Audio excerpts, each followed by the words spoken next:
आज मैं फिर आप सभी के लिए सीटेट, यूपीटेट, सुपरटेट और सभी तरह की शिक्षक परीक्षाओं से संबंधित बाल विकास एवं शिक्षण विधि से संबंधित कुछ प्रश्नों को लेकर के आया हूँ, जिसमें मेरा पहला प्रश्न है, एजुकेशन शब्द की उत्पत्ति किस भाषा से हुई है? लैटिन शब्द एडुकेट्स और एडुकेटम से, लैटिन शब्द एडु और केटस से, लैटिन शब्द एडू और कैटस से, या फिर लैटिन शब्द एडू और केयर से। तो हमारा इसमें ऑप्शन सही होगा फर्स्ट, लैटिन शब्द एडुकेट्स और एडुकेटम से। इसके बारे में कुछ बातें जान लेते हैं। एजुकेशन शब्द की उत्पत्ति लैटिन भाषा के शब्द एडुकेटस और एडुकेटम से हुई। एजुकेशन शब्द की उत्पत्ति ई तथा ड्यूको शब्द से हुई। ई का अर्थ होता है अंदर से बाहर की ओर, आउट ऑफ, और ड्यूको का अर्थ होता है अग्रसर करना। यानी इसका सीधा सीधा मतलब है कि जो भी छुपी हुई प्रवृत्तियां हैं, जो भी छुपी हुई चीज़ें हैं बालक के अंदर, उसको बाहर निकालना ही एजुकेशन कहलाएगा। अगला हमारा प्रश्न है, शिक्षा एजुकेशन का क्या तात्पर्य है? तो हमारा ऑप्शन दिया हुआ है, बालक को शिक्षित करना, बालक में निहित शक्तियों को निकाल करके उसका स्पष्टीकरण यानी प्रकटीकरण करना, बालक को बाह्य तत्वों से शिक्षित करना, बालक के निहित बुराइयों को बाहर निकालना। तो हमारा सेकंड वाला ऑप्शन इसमें सही होगा, जिसमें लिखा हुआ है बालक में निहित शक्तियों को बाहर निकालना या फिर उनका प्रकटीकरण करना हमारा सही आंसर होगा। अगले प्रश्न पर चलते हैं। दिया है, किस ग्रंथ के अनुसार इस संसार में ज्ञान के समान कुछ भी नहीं है? ये चारों हिंदू धर्म के ग्रंथ दिए हुए हैं। पहला है रामायण, दूसरा है महाभारत, तीसरा है श्रीमद् भगवद गीता और चौथा है रामचरितमानस। तो हमारा ऑप्शन सही होगा श्रीमद् भगवद गीता, जिसमें भगवान श्री कृष्ण ने अर्जुन जी को उपदेश दिया था। विद्या शब्द की उत्पत्ति किस शब्द से हुई है? तो विद्या शब्द की उत्पत्ति तीन ऑप्शन यहाँ दिए हुए हैं, संस्कृत के विद शब्द से, संस्कृत के वित्त शब्द से, या फिर संस्कृत के विद्या शब्द से हुई है। ठीक है, तो ये जो हमारा आंसर होगा संस्कृत के विद शब्द से हुई है, और विद का अर्थ होता है ज्ञान। यानी हम कह सकते हैं ज्ञान जो है शिक्षा का एक आवश्यक अंग है। लैटिन शब्द एडुसेरे का अर्थ क्या होता है? लैटिन शब्द एडुसेरे का अर्थ क्या होता है? ऑप्शन हमारे दिए हुए हैं, विकसित करना, अग्रसर करना, आगे बढ़ाना, या फिर अनुशासित करना।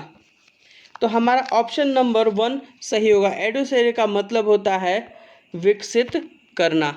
अगला प्रश्न है हमारा, किस शिक्षा शास्त्री के अनुसार शिक्षा आवश्यकता अनुसार धीरे धीरे भौतिक, सामाजिक और आध्यात्मिक वातावरण को अनुकूल बना लेता है? तो यह कथन किसके द्वारा दिया गया है? शिक्षा आवश्यकता अनुसार धीरे धीरे भौतिक, सामाजिक और आध्यात्मिक वातावरण को अनुकूल बना लेता है। ऑप्शंस दिए हुए हैं, लॉक, टी रेमंड, प्लेटो और जॉन ड्यूवी। तो हमारा आंसर सही होगा टी रेमंड। ये टी रेमंड द्वारा दिया गया कथन है।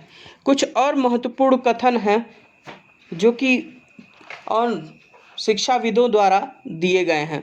जैसे प्लेटो के अनुसार अज्ञान समस्त विपत्तियों का मूल कारण है। अज्ञानता समस्त विपत्तियों का मूल कारण है। अज्ञानी रहने की अपेक्षा जन्म न लेना अच्छा है। यह एक बहुत ही महत्वपूर्ण कथन है जो कि प्लेटो द्वारा दिया गया है। सब लोग लिख लें इसको, ज़्यादा बेहतर रहेगा। अज्ञान समस्त विपत्तियों का मूल कारण है। अज्ञानी रहने की अपेक्षा जन्म न लेना ही अच्छा होता है। वहीं महर्षि वेदव्यास का कथन है कि ज्ञान यानी कि शिक्षा जीवन के सत्य का दिग्दर्शन ही नहीं कराता। ज्ञान शिक्षा जीवन के सत्य का दिग्दर्शन ही नहीं कराता, प्रत्युत वह व्यक्ति को बोलना, चलना, व्यवहार करना भी सिखाता है। यानी जीवन के हर पहलू के बारे में ज्ञान हमें जानकारी देता है, यानी शिक्षा हमें जानकारी देती है। ये कथन महर्षि वेद व्यास द्वारा दिया गया है। अगला प्रश्न है हमारा, शिक्षा एक प्रक्रिया है जो व्यक्ति एवं समाज दोनों को विकसित करती है। शिक्षा एक प्रक्रिया है जो व्यक्ति और समाज दोनों को ही विकसित करती है, विकास के पथ पर अग्रसर करती है। तो ये किस प्रकार की प्रक्रिया है? गतिशील प्रक्रिया है, अनिवार्य प्रक्रिया है, निरंतर प्रक्रिया है या स्थैतिक प्रक्रिया है? तो हमारा सही ऑप्शन होगा गतिशील प्रक्रिया है। अगले प्रश्न पर चलते हैं। शिक्षा के वास्तविक अर्थ से क्या तात्पर्य है? शिक्षा के वास्तविक अर्थ से क्या तात्पर्य? ऑप्शन दिए हुए हैं। वह शिक्षा जिसमें व्यापक रूप निहित हो, वह शिक्षा जिनमें संकुचित रूप निहित हो, वह शिक्षा जिसमें संकुचित और व्यापक दोनों रूप निहित हो, या वह शिक्षा जिससे भविष्य की रूपरेखा निहित होती हो। तो हमारा ऑप्शन सही होगा इसमें थर्ड, वह शिक्षा जिसमें संकुचित व व्यापक दोनों रूप निहित होते हैं। अगला प्रश्न है, शिक्षा की सबसे मुख्य विशेषता क्या होती है? शिक्षा की सबसे मुख्य विशेषता क्या होती है? ऑप्शन दिया हुआ, शिक्षा एक आजीवन चलने वाली प्रक्रिया है, शिक्षा एक समय के पश्चात समाप्त हो जाती है, शिक्षा व्यक्ति को गुणवान बनाती है, शिक्षा आजीवन चलने वाली प्रक्रिया नहीं है। तो ये जान जाइए कि शिक्षा कभी भी ख़त्म नहीं होती है, वो जीवन पर्यंत मृत्यु तक चलती है, मतलब जन्म से लेकर के मृत्यु तक चलने वाली प्रक्रिया ही शिक्षा है। तो यानी हमारा ऑप्शन फर्स्ट होगा इसका सही, शिक्षा आजीवन चलने वाली प्रक्रिया है। अगला प्रश्न है, स्वस्थ शरीर में ही स्वस्थ मस्तिष्क का निवास होता है, यह किसका कथन है? अरस्तु का, लॉक का, प्लेटो का या फिर टी रेमंड का? तो ये जान जाइए, ये बहुत ही फेमस है। स्वस्थ शरीर में स्वस्थ मस्तिष्क का निवास होता है, ये कथन अरस्तु द्वारा दिया गया है। अब आपको पता होगा कि एरिस्टोटल, जो कि बायोलॉजी के फादर ऑफ बायोलॉजी भी इन्हें कहा जाता है। अगला प्रश्न है, ज्ञान के संबंध में शेक्सपियर का क्या कहना है? ऑप्शंस हमारे हैं, ज्ञान की व्यक्ति को दिशा दिखाता है, मतलब ज्ञान ही व्यक्ति को दिशा दिखाता है, ज्ञान ही स्वर्ग तक की उड़ानों में पंखों का आधार है, ज्ञान ही व्यक्ति को सफल बनाता है, या ज्ञान ही सफलता का आधार है? तो शेक्सपियर का कथन था, ज्ञान ही स्वर्ग तक की उड़ान के पंखों का आधार है। अगला है हमारा प्रश्न, शिक्षा का प्रमुख उद्देश्य बालक की आध्यात्मिक प्रवृत्तियों का विकास करना है। इस विचार के प्रतिपादक किस तरह के लोग माने जाते हैं? आदर्शवादी, समाजवादी, न्यायवादी या यथार्थवादी? तो हमारा आंसर होगा आदर्शवादी लोग इस विचारधारा को मानते हैं। अगला प्रश्न है हमारा, किस उद्देश्य के अनुसार बालकों में खाली समय में रचनात्मक कार्यों के लिए प्रशिक्षण देना चाहिए? किस उद्देश्य के अनुसार बालक में खाली समय में रचनात्मक कार्यों के लिए प्रशिक्षण देना चाहिए? ऑप्शंस है हमारे, अवकाश के उपयोग का उद्देश्य, ज्ञान और जीविकोपार्जन का उद्देश्य, संतुलित एवं पूर्णतामय जीवन का उद्देश्य, या उपरोक्त में से कोई नहीं? तो हमारा सही ऑप्शन होगा अवकाश के उपयोग का उद्देश्य जो है बालक को खाली समय में रचनात्मक कार्यों के लिए प्रशिक्षण देना चाहिए। अगला प्रश्न है, शिक्षा के व्यक्तिगत उद्देश्य का व्यापक अर्थ क्या है? शिक्षा के व्यक्तिगत उद्देश्य का व्यापक अर्थ क्या है? ऑप्शन हमारे हैं, आत्मानुभूति, सामर्थ्यवान, आत्मसंतुष्टि या बाह्यानुभूति? तो हमारा सही ऑप्शन होगा आत्मानुभूति। अगले प्रश्न की तरफ चलते हैं, समाज के दो रूप कौन कौन से हैं? समाज के दो रूप कौन कौन से हैं? राष्ट्र समाजवाद व आदर्श समाजवाद। दूसरा, जनतंत्रात्मक समाजवाद, राष्ट्र समाजवाद, आदर्श समाजवाद, राष्ट्र समाजवाद, या ज्ञान समाजवाद और जनतंत्रात्मक समाजवाद। तो हमारा इसमें सही ऑप्शन होगा जनतंत्रात्मक समाजवाद व राष्ट्र समाजवाद। अगला प्रश्न है, समाजवाद के उदार रूप में सामाजिक उद्देश्य में व्यापक अर्थ का नाम लिखें। व्यापक अर्थ जो दिखाते हो, राष्ट्र समाजवाद दिखाता है कि जनतंत्रात्मक दिखाता है कि आदर्श समाजवाद दिखाता है या यथार्थ समाजवाद दिखाता है। तो जब भी व्यापक रूप की बात आएगी तो जहाँ पर सत्ता जनतंत्रात्मक होगी वहाँ पर ज़्यादा अच्छे से समाजवाद को दिखाया जा सकता है, इसलिए हमारा ऑप्शन होगा जनतंत्रात्मक समाजवाद। किस महापुरुष, अगला प्रश्न है हमारा, किस महापुरुष के जीवन दर्शन का शिक्षा के उद्देश्यों का प्रभाव स्पष्ट रूप में दिखाई देता है? किस महापुरुष के जीवन दर्शन का शिक्षा के उद्देश्यों पर प्रभाव स्पष्ट रूप से दिखाई देता है? ऑप्शन है हमारे रविंद्रनाथ टैगोर, पंडित जवाहरलाल नेहरू, महात्मा गांधी एवं मदन मोहन मालवीय। चारों शिक्षाविद रहे हैं। रविंद्रनाथ टैगोर शांति निकेतन के संस्थापक रहे हैं, मदन मोहन मालवीय एक अच्छे शिक्षाविद रहे हैं, लेकिन हमारा ऑप्शन होगा इसमें महात्मा गांधी। अगला प्रश्न है, शब्द मानस यानी कि माइंड का सर्वोत्तम शक्तियों के विकास का प्रतीक है। शब्द मानस का सर्वोत्तम शक्तियों के विकास का प्रतीक है, तो ये क्या है? शिक्षण है, प्रशिक्षण है, आत्मनिरीक्षण है या इनमें से कोई नहीं है? तो इसमें हमारा ऑप्शन हो जाएगा शिक्षण है ये। अगले प्रश्न की तरफ चलते हैं। 19वां प्रश्न है हमारा आज का, अज्ञान से संबंध में प्लेटो का क्या कथन है? मतलब अज्ञानता के बारे में क्या कथन है? अभी मैंने बताया कि अज्ञानता समस्त बुराइयों का कारण है, अज्ञानी होने की अपेक्षा जन्म न लेना ही बेहतर होगा। यानी हमारा पहला ऑप्शन इसमें सही होगा ना? गलत है, पहला ऑप्शन नहीं, इसका दूसरा ऑप्शन सही होगा। यानी कि समस्त विपत्तियों का मूल कारण है, अज्ञानी रहने की अपेक्षा जन्म न लेना ही अच्छा है।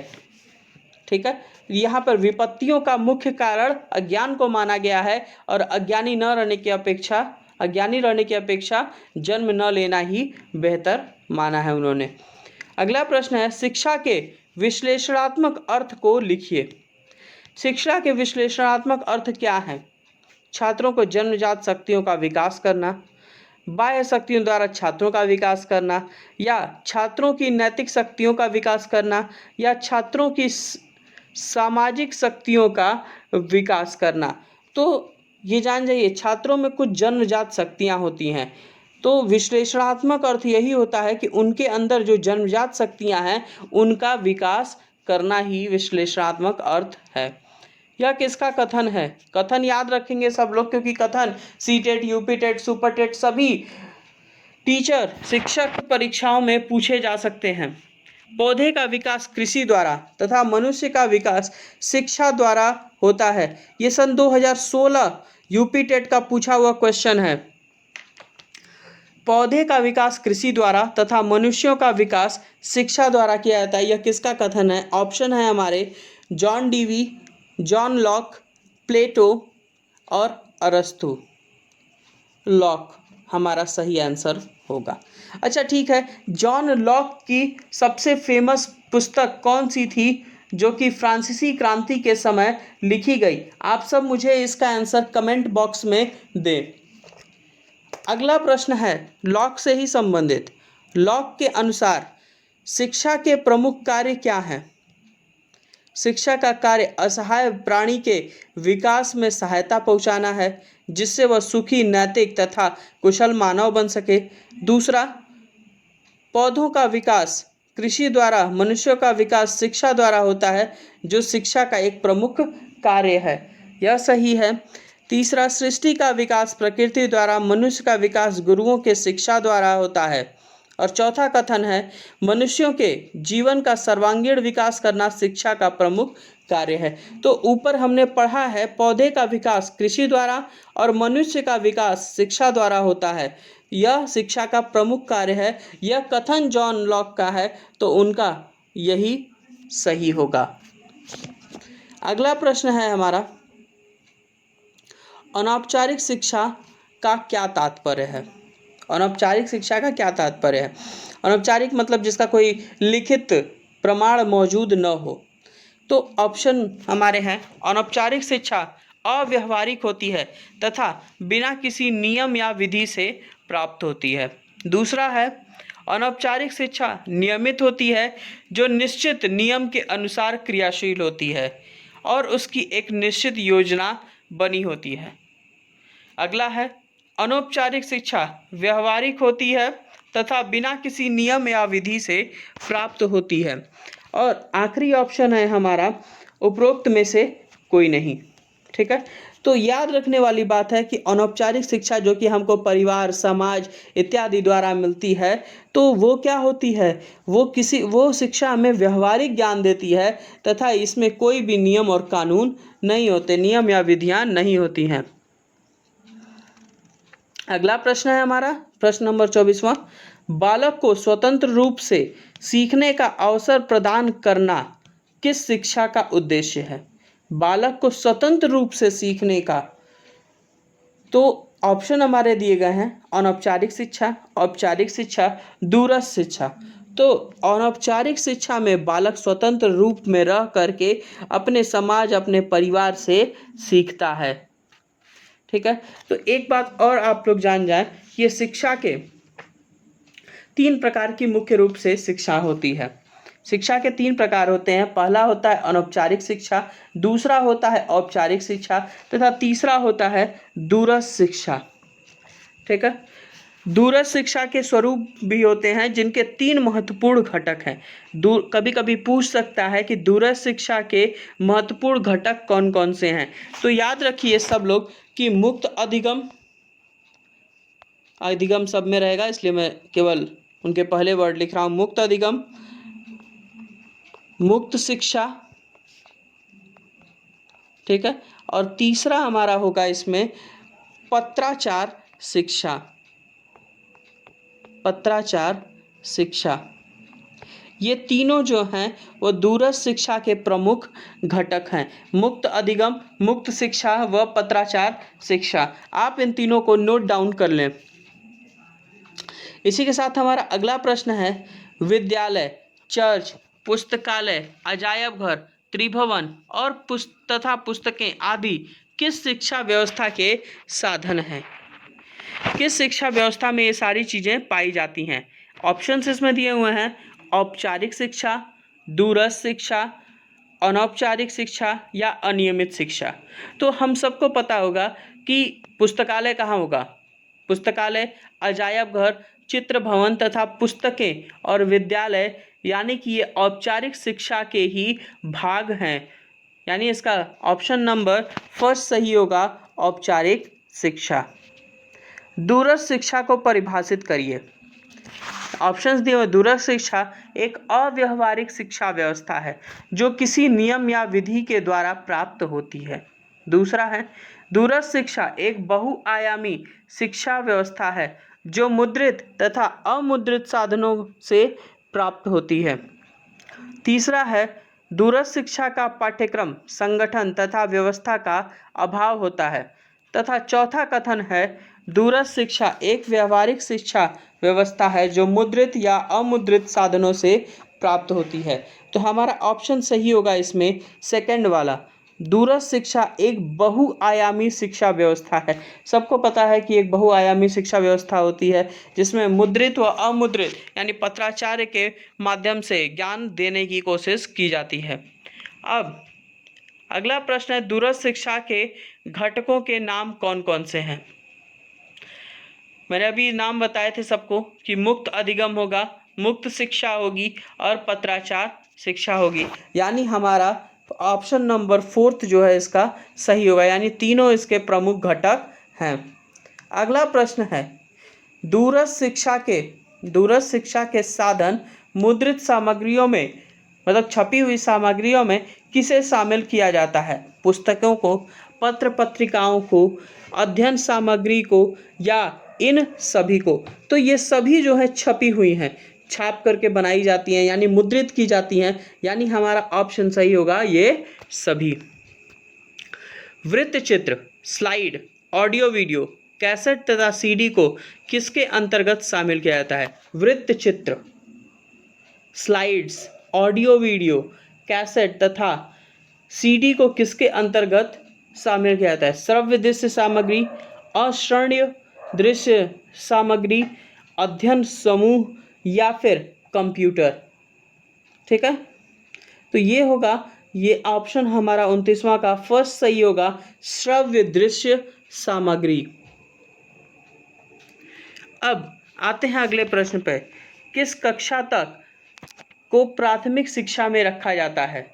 1 से 5 तक को, 1 से 6 तक को, 1 से 8 तक को या फिर 5 से 8 तक को?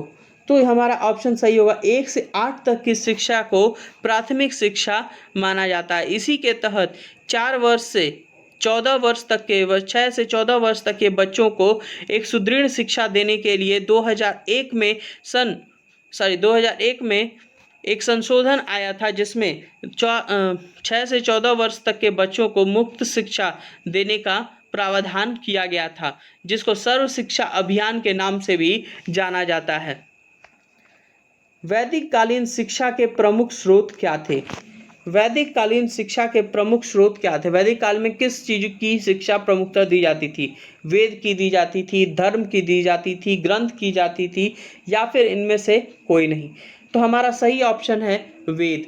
वेद हमको सभी तरह के व्यवहारिक, सामाजिक, आर्थिक सभी तरह के ज्ञान से ओतप्रोत करता है, इसलिए वैदिक कालीन शिक्षा जो है वो पूरी तरह से वेदों पर निर्भर थी।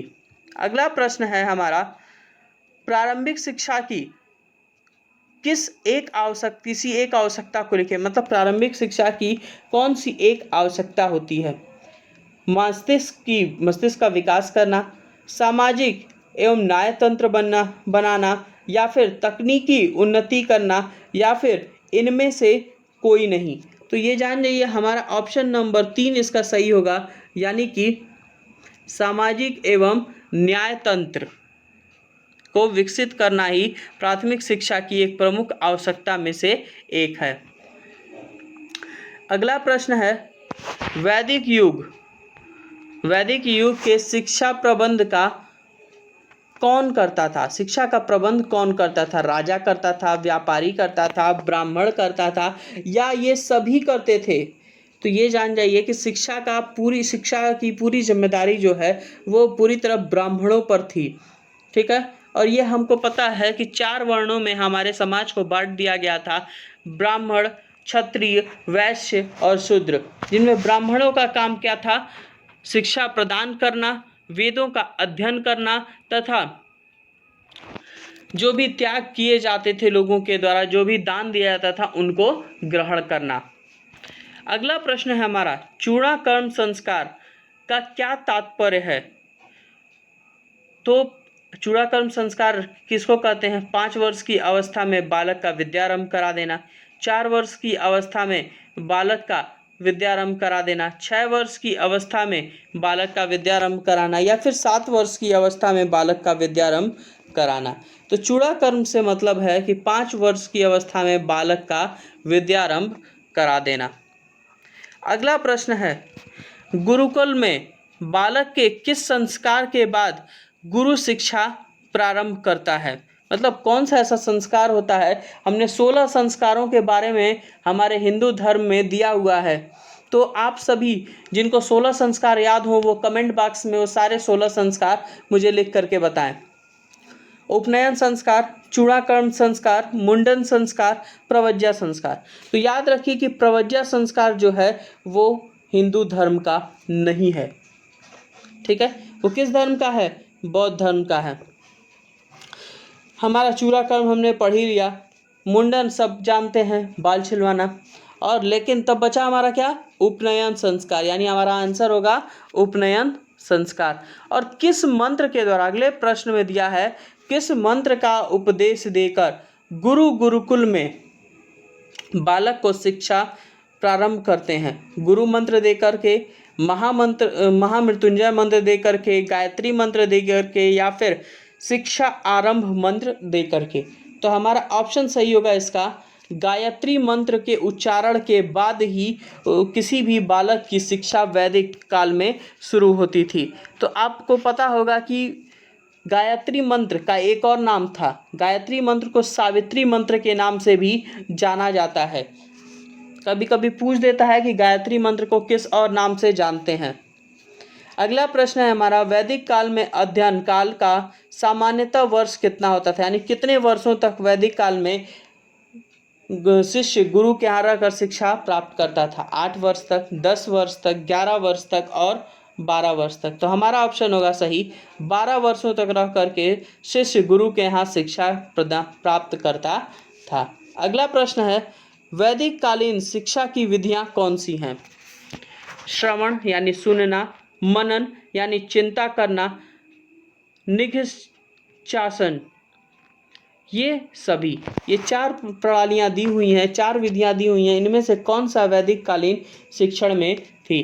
तो हमारा जो है ये सभी जो हैं वो वैदिक कालीन शिक्षण में थी, क्योंकि लिखित रूप से बहुत कम ही चीज़ें दी जाती थी, उनको सुनना पड़ता था। जैसे वेदों को उन्हें पढ़ाया जाता था, सुनाया जाता था, कहानियाँ सुनाई जाती थी, उनसे उनको नैतिक मूल्यों के बारे में बताया जाता था, उनको सोचने पर मजबूर किया जाता था, अपने आसपास की चीज़ों को देखकर सीखने के लिए मजबूर करते थे, और यही जो थी वैदिक कालीन शिक्षा की विधियाँ थीं।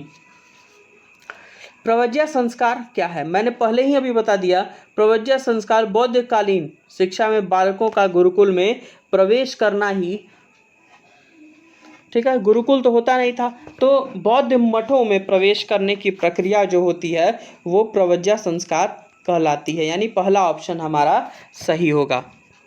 अगला प्रश्न है हमारा, बौद्ध काल की शिक्षा में स्त्री शिक्षा के लिए मठ में महिलाओं को के रूप में किस रूप में रहना पड़ता था? भिक्षुणी के रूप में, भिक्षुक के रूप में, गुरु माता के रूप में, या फिर इनमें से कोई नहीं?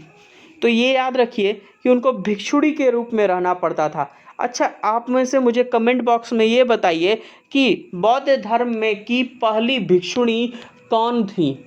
मैं हिंट दे देता हूँ कि जो वो गौतम बुद्ध को पालने वाली थी, यानी जो उनकी पालक माता रही हैं, वही पहली भिक्षुणी थी। अब आप लोग मुझे कमेंट बॉक्स में ये बताएं कि पहली भिक्षुणी कौन थी, उनका नाम क्या था। अगला प्रश्न है, मकतब तथा मदरसे में क्या अंतर होता है?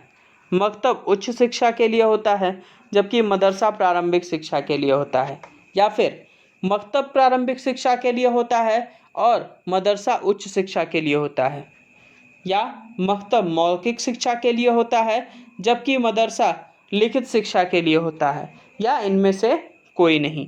तो ये जान जाइए कि मकतब के बाद मदरसा आता है, यानी कि मकतब जो होगा वो प्राथमिक शिक्षा से संबंधित होगा और मदरसा जो है वो उच्च शिक्षा से संबंधित, यानी हमारा ऑप्शन नंबर 2 सही होगा।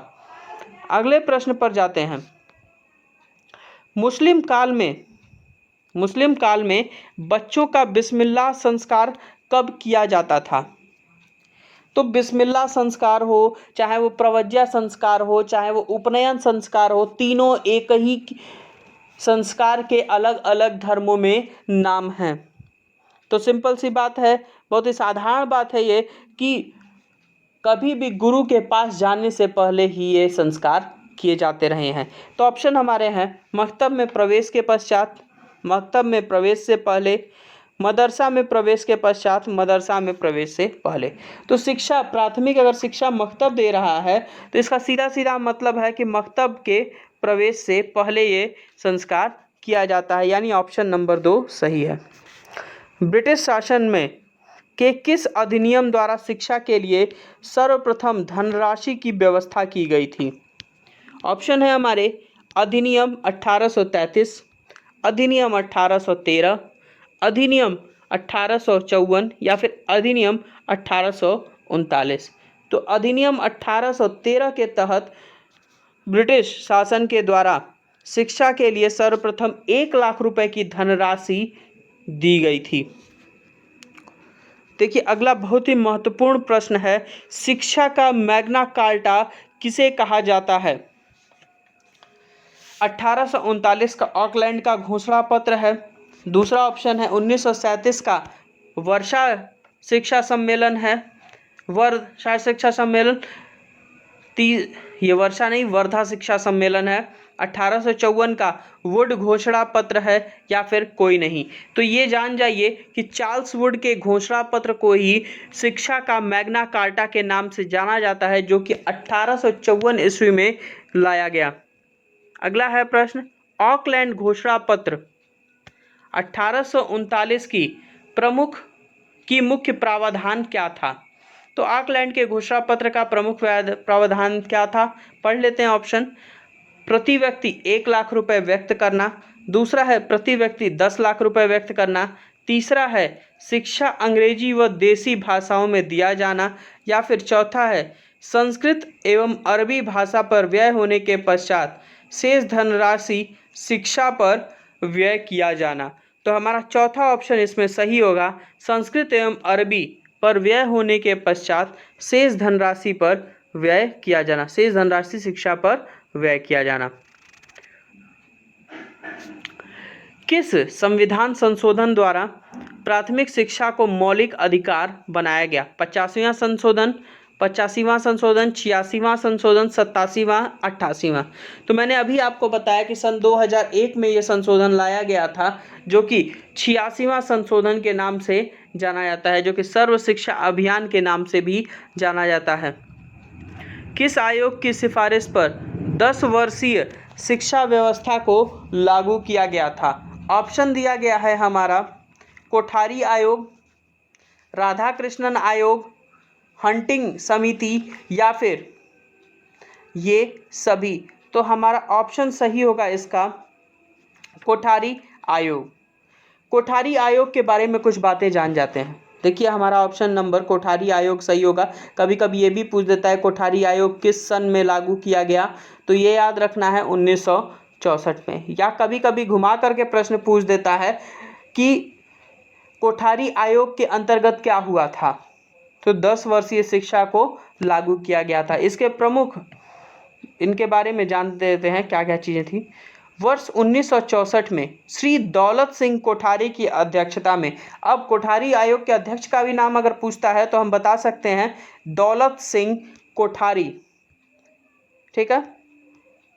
शिक्षा के प्रत्येक स्तर पर शिक्षा के 5 लक्ष्य उन्होंने बताए, ठीक है। उन्होंने 5 लक्ष्यों में विभाजित किया और बताया कि कैसे 5 भागों में उसको विभाजित किया जाएगा। सामान्यतः शिक्षा जो है 10 वर्ष की होनी चाहिए। कैसे 10 वर्ष? 1 से 3 वर्ष की पूर्व प्राथमिक शिक्षा होनी चाहिए, 4 या 5 वर्ष की निम्न प्राथमिक शिक्षा होनी चाहिए, 2 या 3 वर्ष की माध्यमिक शिक्षा होनी चाहिए और 2 वर्ष की उच्चतर माध्यमिक शिक्षा होनी चाहिए। कोठारी आयोग की अनुशंसा पर भारत सरकार ने वर्ष 1968 में प्रथम राष्ट्रीय शिक्षा नीति घोषित की थी। तो ये भी पूछ सकता है कि किस आयोग के अनुशंसा पर भारत सरकार ने वर्ष 1968 में प्रथम राष्ट्रीय शिक्षा नीति घोषित की थी। तो हमें याद होना चाहिए, इसका आंसर होगा कोठारी आयोग 1964। अगला प्रश्न है हमारा, नई शिक्षा नीति 1986 का प्रावधान क्या था?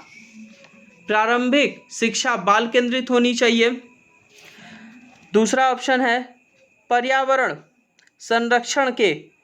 संरक्षण पाठ्यक्रम में शामिल होना चाहिए, प्रारंभिक स्तर पर गतिविधियां शिक्षा का आधार होनी चाहिए, या ये सभी होना चाहिए। तो नई शिक्षा में इन सारी चीज़ों को जोड़ा गया है, यानी कि ये हमारा चौथा ऑप्शन सही होगा, यानी ये तीनों जो हैं उस पाठ्यक्रम का हिस्सा हैं। अगला प्रश्न है कि मध्याह्न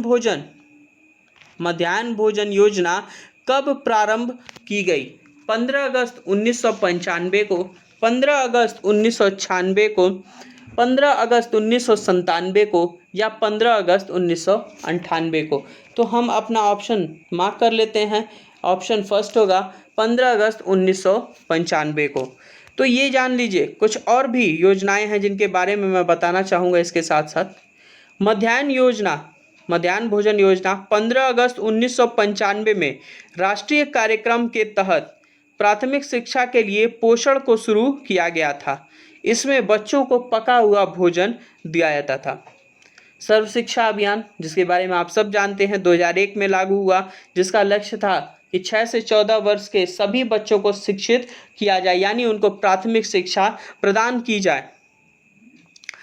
अगला है जनशाला कार्यक्रम। जनशाला कार्यक्रम का मुख्य उद्देश्य था अनुसूचित जाति, अल्पसंख्यक, कामकाजी बच्चों को प्राथमिक शिक्षा प्रदान करना। अगला है शिक्षा कर्मी कार्यक्रम।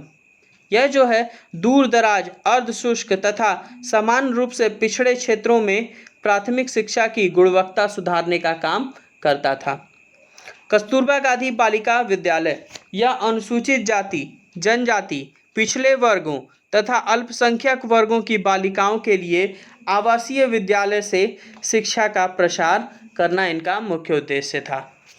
अगला प्रश्न है हमारा, नवोदय विद्यालय किस योजना के तहत स्थापित किए गए? ऑप्शन दिए हुए हैं कार्यान्वयन कार्यक्रम 1986, कार्यान्वयन कार्यक्रम 1992, कार्यान्वयन कार्यक्रम 2001 और कार्यान्वयन कार्यक्रम 1991। तो हमारा सही ऑप्शन होगा कार्यान्वयन कार्यक्रम 1992। अगला प्रश्न है, किसने 1911 के विधेयक में किसने 1911 में विधेयक प्रस्तुत किया था कि प्राथमिक शिक्षा अनिवार्य हो? महात्मा गांधी ने किया था, रविन्द्रनाथ टैगोर ने किया था, गोपाल कृष्ण गोखले ने किया था या फिर श्री सर्वपल्ली राधाकृष्णन ने किया था? तो ये जान जाइए कि महात्मा गांधी तो हो नहीं सकते, क्योंकि महात्मा गांधी 1914-15 में भारत वापस आए थे। बचते हैं रविन्द्रनाथ टैगोर, गोपाल कृष्ण गोखले और सर्वपल्ली राधाकृष्णन। इसमें से हमारा सही ऑप्शन होगा गोपाल कृष्ण गोखले। इन्हीं को महात्मा गांधी का राजनैतिक गुरु भी कहा जाता है। अगला है अनुच्छेद 21A के अनुसार किस वर्ग की आयु के बच्चों को अनिवार्य एवं निःशुल्क शिक्षा का मौलिक अधिकार मिला? तो जो कि मैंने अभी बताया कि 21A जो कि राइट टू लाइफ है, इसमें दिया गया कि 6 से 14 वर्ष के सभी बच्चों को शिक्षित किया जाना चाहिए, यानी प्राथमिक शिक्षा अनिवार्य कर दी गई। अगला प्रश्न है, 22 अक्टूबर 1937 में वर्धा शिक्षा सम्मेलन का प्रमुख प्रावधान क्या रहा? 7 से 14 वर्षों के लिए अनिवार्य एवं निःशुल्क शिक्षा, 8 से 14 वर्ष के बच्चों के लिए अनिवार्य एवं निःशुल्क शिक्षा, 7 से 15 वर्ष के बच्चों के लिए अनिवार्य व निःशुल्क शिक्षा व 8 से 16 वर्ष के बच्चों के लिए अनिवार्य व निःशुल्क शिक्षा। तो उन्होंने वर्धा कार्यक्रम में बताया गया था कि 7 से 14 वर्ष के बच्चों को निःशुल्क शिक्षा देनी चाहिए। अगला है, शिक्षा के प्रमुख प्रकार कौन कौन से हैं? तो मैंने शिक्षा के प्रकार आपको बताया ही कि औपचारिक शिक्षा, अनौपचारिक शिक्षा, दूरस्थ शिक्षा, ये 3 इसके प्रकार हैं, यानी हमारा ऑप्शन नंबर डी सही होगा, यानी चौथा वाला ऑप्शन होगा। आगे चलते हैं अगले प्रश्न पर। दूरस्थ शिक्षा का महत्वपूर्ण संसाधन किसे माना जाता है? अध्ययन समूह को माना जाता है या फिर मुद्रित सामग्री को माना जाता है, श्रव्य दृश्य सामग्री को माना जाता है या फिर कंप्यूटर को माना जाता है? तो हमारा ऑप्शन है ये कंप्यूटर को माना जाता है। अगला प्रश्न है, अभी मैंने कस्तूरबा गांधी बालिका विद्यालय के बारे में बताया आप सभी को, तो हमारा प्रश्न आ भी गया कस्तूरबा गांधी बालिका विद्यालय से। कस्तूरबा गांधी बालिका विद्यालय किन बालकों के लिए स्थापित किया गया था? अनुसूचित जाति, जनजाति और पिछड़े वर्ग के बालकों के लिए या फिर अनुसूचित जाति, जनजाति तथा पिछड़े वर्ग की बालिकाओं के लिए, सभी वर्ग की बालिकाओं के लिए या फिर अनुसूचित जाति, जनजाति वर्ग की बालिकाओं के लिए? तो हमारा ये ऑप्शन सही होगा सेकंड वाला। बालिका विद्यालय है तो बालिकाओं के लिए ही होगा, लेकिन अनुसूचित जाति और जनजाति तथा पिछड़े वर्ग के बालिकाओं के लिए ये शुरू किया गया। ये आज के हमारे 56 प्रश्न थे जो किसी न किसी परीक्षाओं में शिक्षक संबंधी परीक्षाओं में पूछे गए हैं या फिर आ सकते हैं किसी परीक्षा में। और ऐसे ही वीडियोस पाने के लिए, ऐसे ही क्वेश्चंस देखने के लिए आप मेरे चैनल को सब्सक्राइब कर लें और बेल आइकॉन का बटन दबा लें कि जिससे आपको वीडियो आते ही नोटिफिकेशन आपको मिल जाए।